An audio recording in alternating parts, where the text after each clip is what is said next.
샬롬, 애청자 여러분들 안녕하셨습니까? 오늘은 절박한 위기를 만났을 때 극복하는 방법 4가지.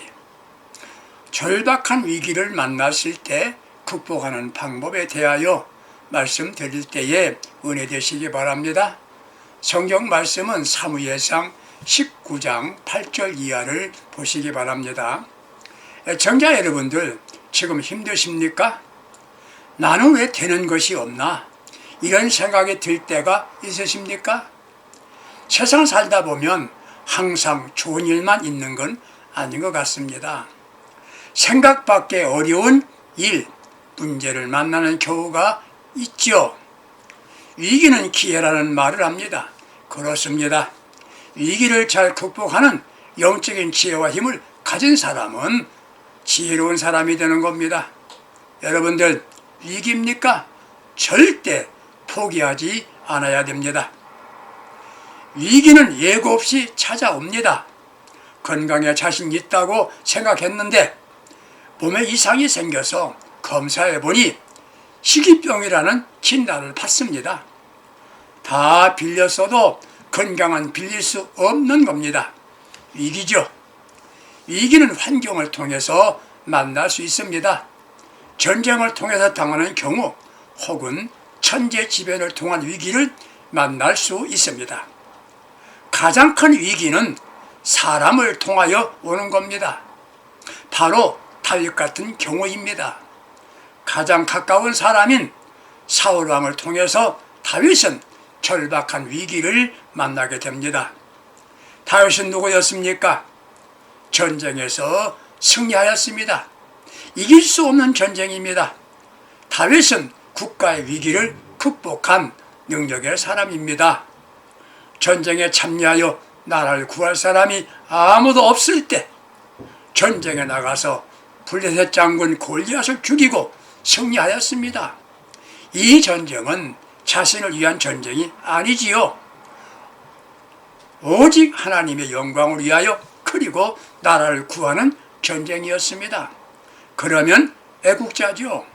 문제는 그가 애국지사 이름에 올라오고 요즘 같으면 평생 연금을 받을 수 있는 대상자 아니겠습니까?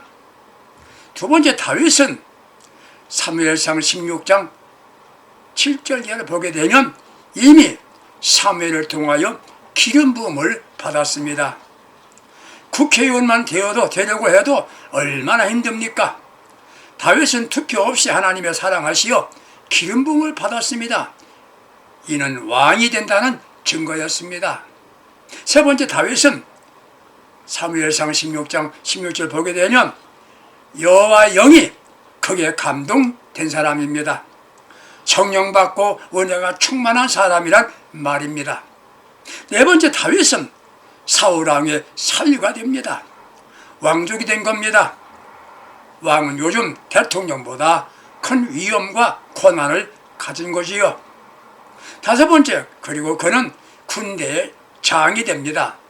사무엘상 18장 5절에 보면 군대의 장이 됩니다. 북한에서는 최고 권위자를 뭐라고 합니까? 국방위원장이라고 했습니다. 그의 아버지는 수령이라고 합니다. 사울이 수령이라면 다윗은 국방위원장이란 말입니다. 문제는 뭡니까? 가장 가까운 사람 사울왕을 통하여 위협이 온 겁니다. 가장 가까운 사람이 나를 괴롭히는 겁니다. 이게 위기가 되는 겁니다. 사울이 다윗을 죽이기 위한 계책을 꾸밉니다. 그때 사울의 마음에 악령이 들어갑니다. 사무엘상 18장 7절에 보면 사울의 마음속에 악령이 들어갔습니다.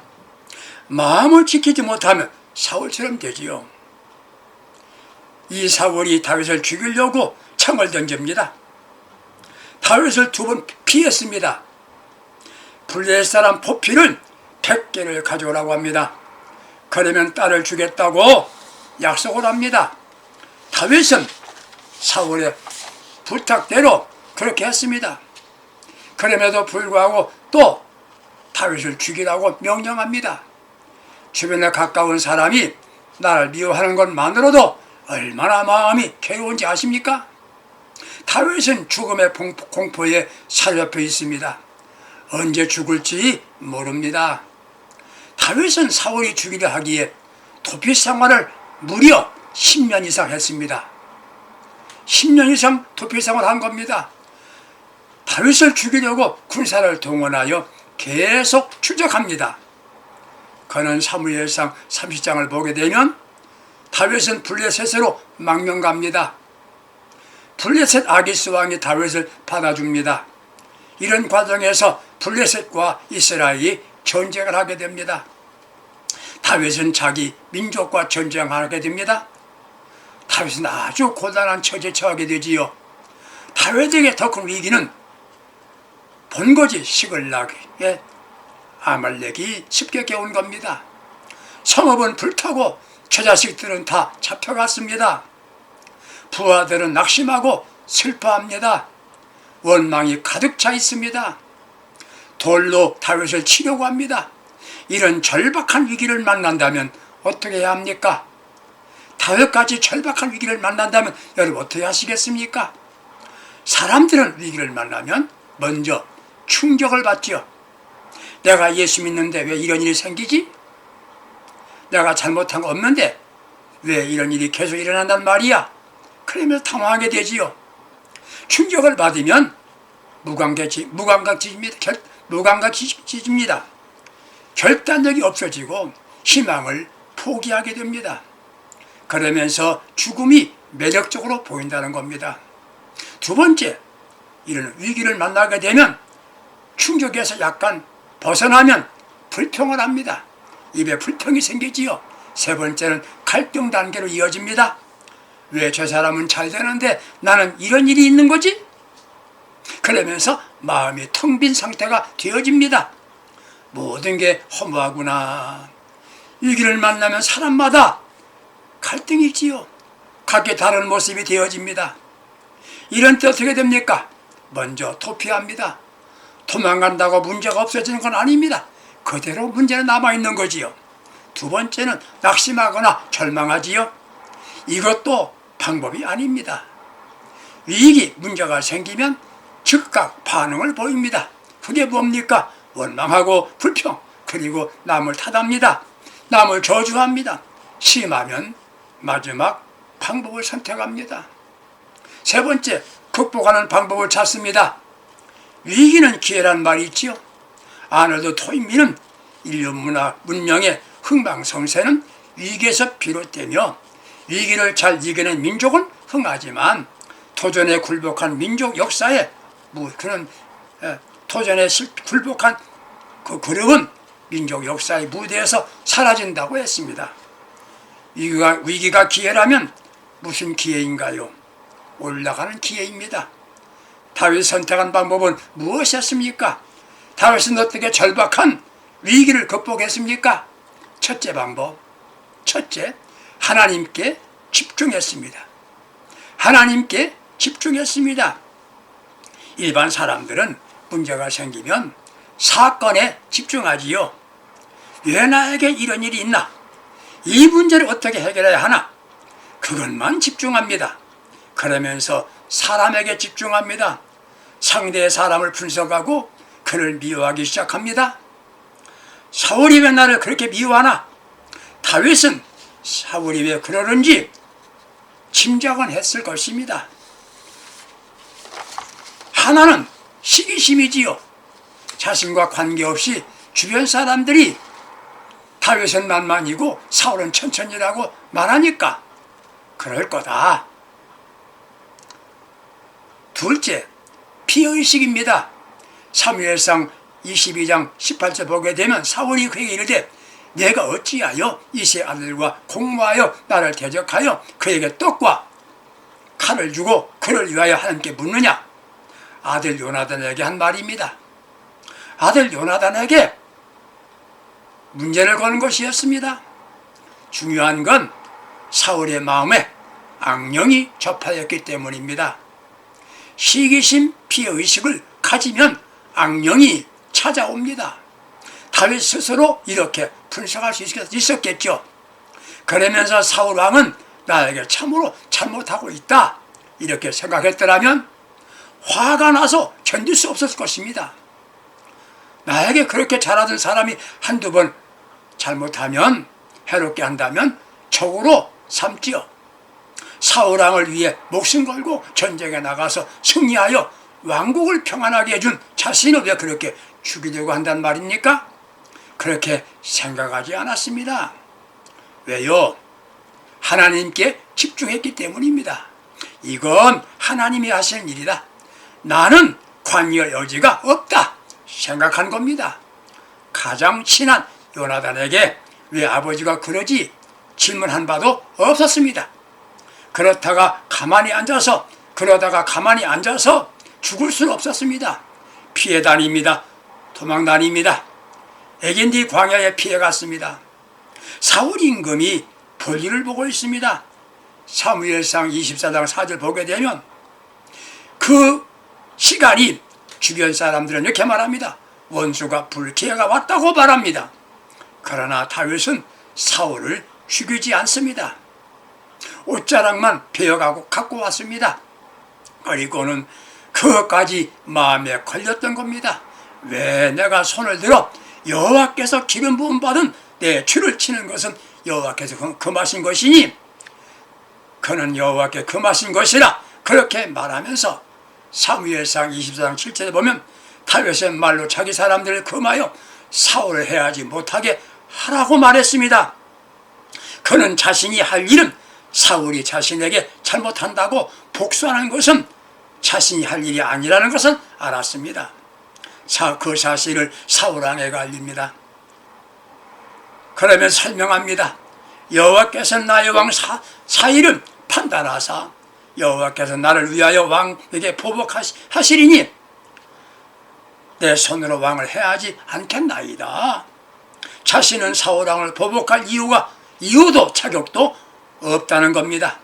전적으로 하나님께 집중한 겁니다. 하나님께서 하시는 일이다. 하나님께서 결론 지을 것이다. 위기 극복의 방법은 위기를 당하게 한 사람에게 집중하는 게 아닙니다. 이게 한 번만이 아닙니다. 두 번째 사건도 비슷한 게 또 있었습니다. 사무엘상 26장을 보게 되면 사울이 다윗을 죽이려고 군사 3,000명을 동원하여 십광야로 내려갑니다. 밤에 다윗과 아비새가 밤에 나가보니 사울 진영 가운데 왕이 누워 자고 창을 머리 곁에 꽂혀 있습니다. 부하 아비새가 다윗에게 하는 말 이렇습니다. 하나님께서 오늘 당신의 원수를 당신의 손에 넘기셨습니다. 창으로 한 번 찌르면 끝입니다. 두 번도 필요하지 않습니다. 사무엘상 20장 9절에 다윗은 만류합니다. 죽이지 말라. 누구든지 손을 들어 여호와의 기름 부음 받은 자를 치면 죄가 없겠느냐. 그러면서 다윗은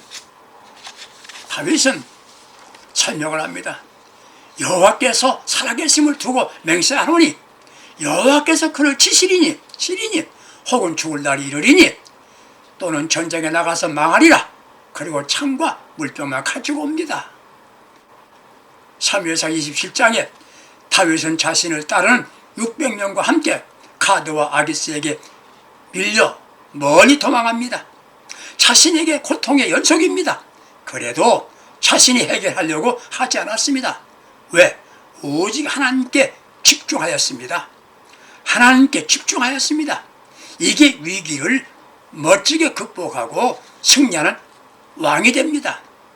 위기를 만났습니까? 사건에, 사람에 집중하지 마십시오. 하나님께 집중하십시다. 그러면 극복이 되는 겁니다. 두 번째 방법은 하나님만 의지했습니다. 의지한다는 게 무엇입니까? 의지하면 같이 의논합니다.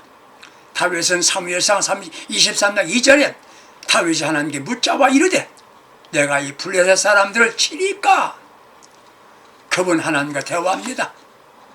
즉 기도입니다. 일하기 전에 묻습니다. 하면서 하나님과 의논합니다. 사무엘상 23장 4절에 다시 묻자온데 그 말이 나옵니다. 다윗은 모두 잃어버렸습니다.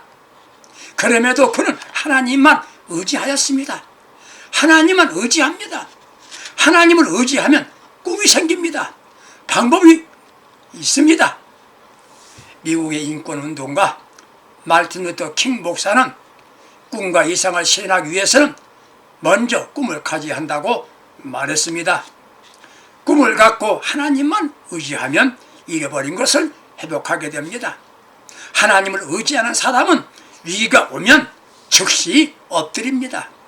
어려움을 당하고 크게 낙심하고 상심한 분이 목사님을 찾아가서 저는 인생길이 어디로 가야 할지 방향을 잃었습니다 라고 상담을 했습니다. 그때 목사님은 이런 이야기를 해주더랍니다. 한 친구가 등산하다가 길을 잃었습니다. 생명의 위협을 느끼고 헤매다가 움막집에 살고 있는 노인을 만나서 길을 물었답니다. 노인의 말인즉은 길을 잃으면 무조건 내려오는데 이는 더 위험하게 됩니다. 산에서 길을 잃으면 무조건 산 위로 올라가야 됩니다. 산 위로 올라가야 합니다. 위기입니까? 산을 올라갑니다. 올라가 보니까 자신의 위치와 길이 한눈에 보이더랍니다. 그렇습니다. 위기입니까? 믿음의 산 위로 올라가야 됩니다. 믿음 위로 올라가야 됩니다.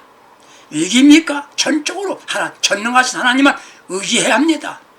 의지하였으면 순종하는 겁니다. 원수 갚는 것도 하나님께 맡겼습니다. 그때 하나님이 하십니다. 그와 함께 하십니다. 이게 위기를 극복하는 두 번째 방법입니다. 셋째, 하나님의 시간표에 맞춰야 됩니다. 나의 시간표는 너무 빠릅니다. 그래서 급합니다. 왜 빨리 안 되나? 그런데 하나님의 시간표는 내가 원하는 그 시간이 아닙니다. 그 시간이 아닙니다. 더 기다려야 합니다. 아무리 늦고 내가 원하는 대로 되지 않아도 서둘지 않아야 합니다. 우리는 지금이지만 하나님은 좀 더 있어야 된다라고 말씀하십니다. 하루가 아닌 한 시간이 시급한 게 다윗인데 1년이 지나고 5년이 되어도 사울의 마음은 변함이 없었습니다. 여전히 자기를 위협합니다. 그럼에도 하나님의 때는 아직 아닙니다. 그럼에도 포기하거나 낙심하지 말고 기다려야 합니다. 그러면 하나님의 때가 옵니다. 하나님의 때까지 기다려야 됩니다. 사울은 갈보아 산에서 사무엘상 31장을 보게 되면 죽게 됩니다. 위기입니까? 지금 너무 힘드십니까? 조금 더 기다려야 합니다. 조금 더 기다려 보십시오. 네 번째 방법입니다. 경청할 줄 알아야 합니다. 절대 권력은 절대 부패한다는 말이 있습니다. 절대 권력은 절대 부패한다. 다윗이 사울왕을 통해 오는 위기는 극복했습니다. 문제는 자기 자신을 통해 오는 위기가 왔습니다. 평안합니다. 안전합니다. 그때 낮잠을 자다가 일어나 창밖을 보니 아름다운 여인이 목욕을 합니다. 그 여인과 범죄합니다. 그녀는 우리아의 아내였습니다. 우리아를 전쟁에서 죽게 합니다. 안전하게 편안하게 지냅니다. 어느 날 나단 선지자가 옵니다. 그를 통하여 추상 같은 책망을 듣습니다. 그리고 그러면서 다윗의 죄를 지적합니다. 절대 권력자 다윗은 즉시 무릎을 꿇고 눈물로 회개합니다. 철저하게 회개합니다. 이후에 다윗은 하나님의 마음에 맞는 사람을 인정받습니다. 오늘 주인공인 사울은 어떻습니까? 그에게 사랑하는 아들 요나단이 아버지에게 간곡한 말로 아버지에게 권유합니다. 사무엘상 19장 4절 보십시오. 다른 이는 몰라도 사랑하는 아들이 아버지에게 간곡하게 권유하는 말을 들었더라면 사울은 표계 왕이 되지 않았을 겁니다. 다윗은 책망의 말도 들었습니다. 권력을 내려놓고 겸손하게 경청했습니다. 그렇습니다. 청자 여러분들은 지금 위기입니까? 혹 사람들 때문에 견디기 어렵습니까? 위기를 극복하면 축복입니다. 하나님께 집중합시다. 사람과 사건은 생각할 필요가 없습니다. 하나님만 의지합시다. 그리고 내 시간표에 맞출 게 아니라 하나님의 때를 기다리십시다. 더 기다려보세요. 그리고 드려야 할 말을 들으세요. 귀가 열리면서 위기는 극복하고 문제는 해결되어 승리의 삶을 살아가는 복된 사람이 되는 겁니다. 애청자 여러분들은 위기입니까? 위기입니까? 하나님께 집중하세요. 주님만 의지하세요. 내 시간표에 맞추지 마세요. 때를 더 기다리세요. 그리고 경청하세요. 듣기 싫은 말을 들어보세요. 그리고 회개하십시오. 그러므로 위기를 극복하고 하나님 마음에 꼭 맞는 사람으로 복되게 살아갈 수 있기를 주님의 이름으로 축복합니다. 나를 사랑하시는 아버지 하나님, 다윗같이 하나님께 집중하고 전적으로 주님만 의지하며 기다리고 기도하면서 위기를 극복하고 하나님의 마음에 꼭 맞는 사람으로 복된 삶을 살아가는 믿음의 사람 되게 하여 주시옵소서. 예수 그리스도의 이름으로 기도드립니다. 아멘. 감사합니다. 승리합시다.